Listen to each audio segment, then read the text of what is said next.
Não, e é interessante ver esses personagens todos, né, dessa política. Vamos focar agora no personagem Pablo Marçal, que segue causando na campanha. Ontem ele esteve na Bienal do Livro, está rolando aqui em São Paulo. Esse que é um evento de extrema importância para, né, para a literatura, para o mercado literário. Muitos jovens, todas as escolas em São Paulo estão indo na Bienal, né? A gente tem excursões. E aí ontem Pablo Marçal esteve lá na Bienal do Livro. Vamos até assistir um trecho aí da passagem dele, que ele está explorando muito nas redes sociais isso.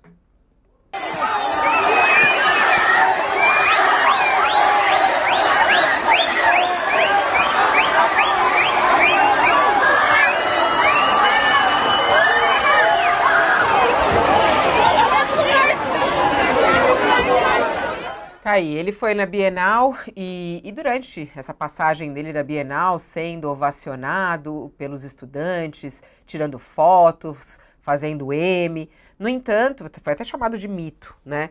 No entanto, teve uma questão lá, ele em algum momento também foi chamado de ladrão, de bandido, e aí reagiu fazendo o gesto de cheirar cocaína, né, com a mão no nariz, como ele faz sempre, querendo fazer as provocações. Mas jornalistas estavam presentes, né, fazendo a cobertura de campanha eleitoral, e aproveitando de ele estar lá, perguntaram para ele sobre os objetivos dele, caso seja eleito, né, e assuma a rede municipal de ensino. Ele foi questionado, por exemplo, pela reportagem do jornal Folha de São Paulo sobre o caso do livro O Avesso da Pele, de Jefferson Tenório, nosso colunista aqui, e que foi censurado em algumas escolas públicas.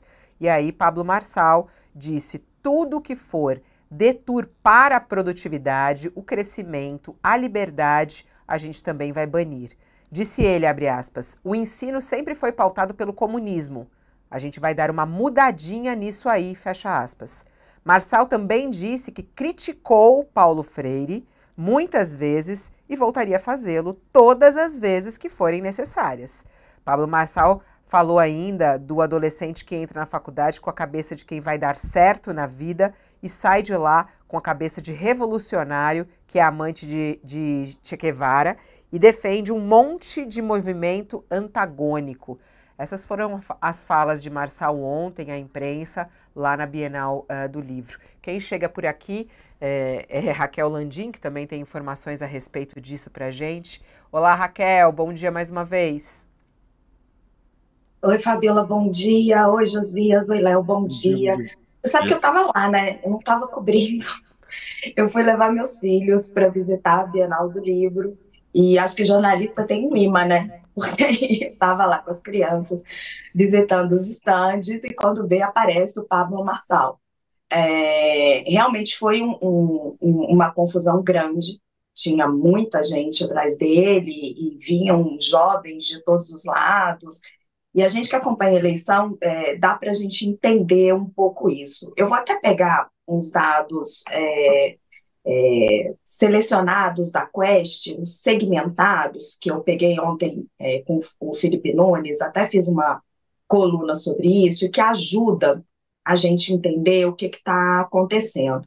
O Pablo Marçal ele tem um predomínio muito grande nessa faixa etária. Vou pegar aqui os dados para vocês verem, mas na faixa etária desse voto entre. Deixa eu pegar aqui que eu já mostro os números para vocês. Mas nessa faixa etária, olha aqui, 16 a 34 anos, segundo a Quest, o Pablo Marçal subiu de um mês para o outro de 22% das intenções de voto para 31%. Daí depois vem Guilherme Boulos, que caiu de 27 para 19, e só depois Ricardo Nunes, que está com 16% das intenções de voto. Isso combina muito com o percentual de votos que ele tem em quem se informa sobre política pelas redes sociais. Ele tem um predomínio muito importante ali. Enquanto o eleitor do Nunes é aquela pessoa que se informa sobre política pela TV, o Pablo, entre quem se informa sobre política pela TV, o Nunes alcança 34% das intenções de voto. Ele tem o maior espaço na propaganda eleitoral, né? Só depois vem o Boulos com 22%, e o Pablo Marçal está lá embaixo, ó, 8%. Já o Marçal tem 46% das intenções de voto em quem se informa pelas redes sociais. Então, essa combinação de informação pelas redes sociais faz com que ele tenha um predomínio muito grande entre o público jovem, e ele fez um outro movimento também, que ele fez desde o início da campanha, que foi essa entrada nos bailes funk da periferia. Ele foi conversar com muita gente de produção, de baile funk, e a campanha do Boulos até percebeu isso também. Ele foi lá e entrou muito fortemente nessa camada da população. Então dá para entender assim o que aconteceu ali na Bienal. Você tinha muita excursão de escola pública, e o Pablo Marçal está entrando na cabeça desse jovem com o discurso dele, de que ele até tem umas falas muito polêmicas, né? De que o jovem quer ser o cantor de rap. Ele monta todo um discurso ali que vem do tempo dele de palestrante, ele não gosta que chame de coach, mas que atinge muito esse jovem da periferia, esse jovem que tem esse desejo de vencer na vida, de caminhar, e acaba falando para esse jovem. E quando ele vai lá e faz essas falas tão polêmicas sobre educação, contra Paulo Freire, aí ele está falando para uma outra fatia do eleitorado dele, que é um eleitorado que ele quer fidelizar, mas que não é suficiente para sozinho fazer ele vencer a eleição, que é o que a gente chama do bolsonarismo, costumava ser o bolsonarismo, né? Agora a gente está vendo como essa extrema-direita raiz, que tem esses valores tão arraigados, que vai contra tudo que a esquerda e o progressismo prega. E é esse eleitorado que ele quer fidelizar e tirar de Ricardo Nunes para tentar ir para o segundo turno. E o perigo, hein, Sakamoto, quando a gente olha nessas falas do Marçal, né, ele fala que vai banir das escolas livros que deturpem ideologia. O que a gente pode entender a respeito disso? Ele ali cercado de jovens e ele falando o rumo que ele vai dar para a educação pública em São Paulo. É perigoso, Sakamoto? Antes de mais nada, bom dia para Raquel, tudo de bom? Fabiola, o ponto é o seguinte, acho que tem dois pontos para tratar sobre isso. O primeiro é que o Pablo Marçal tá jogando, tá usando um apito chamado apito de cachorro. Não estou chamando seguidores de cachorro. Falando que é uma expressão utilizada quando você distribui, você aciona gatilhos através de discursos para determinados grupos. Essa questão da ideologia, principalmente a chamada ideologia de gênero, uma tremenda de uma bobagem, né, mas que é abraçada por grupos de extrema direita, né, a questão da formação educacional, a escola como um antro de comunistas, sendo que 95% das pessoas que reclamam de comunismo não fazem ideia do que é comunismo. Você pergunta para eles, eles não sabem o que significa o conceito, não sabem o que significa é simplesmente um repositório de coisa ruim, né, e do mal para eles. Então, o que acontece? Esses elementos, comunismo, ideologia de gênero, nossas crianças em risco, nossas crianças, nossos filhos sendo alvo, né, de professores, né, para deturpar. Então, todo esse pacote é um pacote conhecido, é um pacote que tem uma atração na extrema-direita. Então, ele, ao estar dentro da Feira do Livro, dentro da Bienal do Livro, trazendo esse pacote, ele está subvertendo, né, a própria ideia de uma Bienal do Livro, que é uma feira de pluralidade, de conteúdos mais diversos, né? E ele está mostrando para o público dele, olha, estou aqui colocando ordem nas coisas, estou aqui defendendo seu interesse. O público dele, digo, um público de extrema direita que ele tenta capturar. Ao mesmo tempo, ou seja, isso é perigoso? É claro que é perigoso. Aí ele vai implementar isso é outros 500.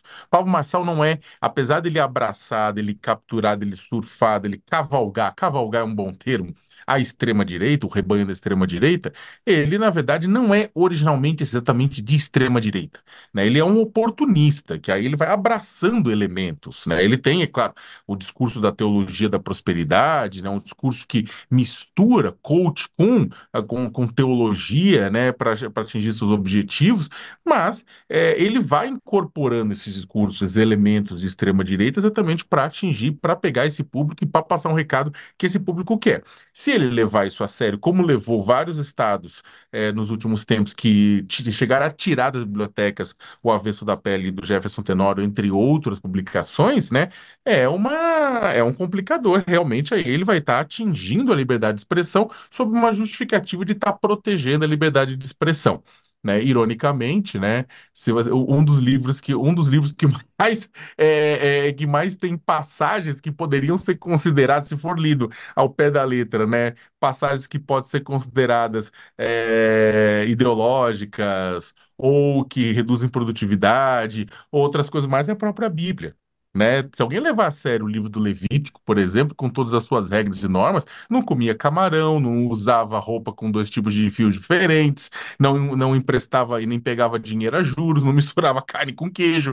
Tudo isso, na verdade, é também proibido, né? Então, o que que acontece é que eu acho que ele tem esse ponto, ele cavalga a extrema-direita utilizando isso. Ao mesmo tempo, aquela novidade junto aos jovens, que foi a candidatura de Guilherme Boulos em 2020, sem tempo de TV, sem tempo de rádio, utilizando as redes sociais e a internet de uma forma mais brincalhona, de uma forma mais antissistema, de uma forma mais questionadora, foi abraçada pela juventude. Foi a juventude que empurrou o Guilherme Boulos para o segundo turno, junto com a esquerda. Né, que não via em Gilmar Tato, que não via em outros candidatos aqui, um nome forte o suficiente para ser o candidato a prefeito. Então, somou a esquerda e a centro-esquerda junto com a juventude e empurrou o Boulos para o segundo turno.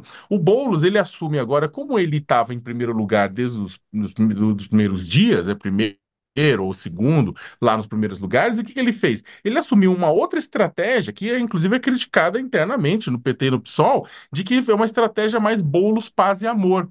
Olha, nosso principal objetivo é reduzir a imagem do Boulos como, aspas, invasor de casas, né? Aquelas coisas, como o Boulos é destruidor, né? Não como um Boulos de paz, um Boulos, paz e amor. O problema é que com isso ele perde, né, em grande parte, aquele discurso dos jovens. Aí ele perde aquela tração com os jovens, que agora é ocupado com o Pablo Marçal exatamente por conta, não que os jovens sejam de extrema direita necessariamente, mas ele está ocupando esse discurso do antissistema.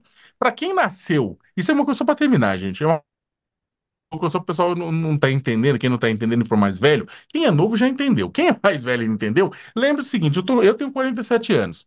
Tipo, eu lembro, na verdade, eu nasci na ditadura, né? E aí, tipo, a criança via a redemocratização acontecer, né? Então, tipo, vi o que que era o governo Sarney, o governo Collor, vi os governos passarem. Então, eu consigo fazer, olha, o que que é um governo, o governo Lula, o governo Dilma são governos recentes, o governo Fernando Henrique também. Só que para quem nasceu no ano 2000 em diante, né, governo Fernando Henrique, governo Lula, governo Dilma, Temer, Bolsonaro são governos de establishment, são governos são um sistema em si, né? E o Pablo Marçal é quem vem depois disso, e ele está incorporando essa discussão. Ó, o assunto é super